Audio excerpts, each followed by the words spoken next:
In today's video, I'm going to teach you how to use line charts in TradingView. A line chart is one of the simplest and cleanest ways to view market movement.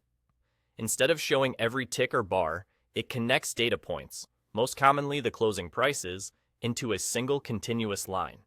This makes it great for cutting through noise, seeing the overall direction, and focusing on the big picture without distractions. To switch your chart to a line chart, look to the top left of your TradingView chart. Find the chart icon located right next to the Indicators button. This icon opens the Chart Type menu. Go ahead and click it. When the Chart Type menu appears, you'll see a list of options like bars, candles, and more.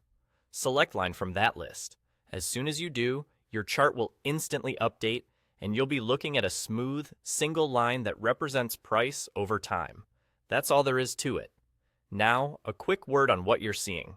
By default, the line chart is typically built from closing prices of each period on your selected time frame. If you're on a daily chart, it connects each day's close. On a 5-minute chart, it connects each 5-minute close.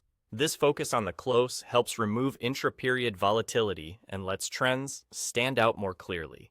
If you don't immediately spot the chart icon, make sure you're in the full chart view and that your window isn't too narrow. On smaller screens, some buttons can collapse into menus. Expanding the window or switching to full screen usually brings the icon back into view. Why use a line chart?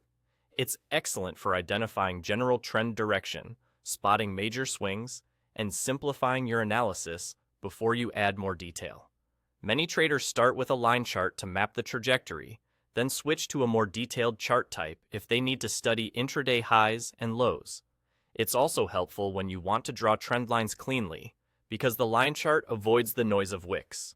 If you ever want to switch back to another chart type, just click the same chart icon next to the Indicators button and choose a different style from the list. The process is the same, and you can move between chart types as your analysis needs change, and that's it. Click the chart icon at the top left, choose line, and enjoy a cleaner, more focused view of price action.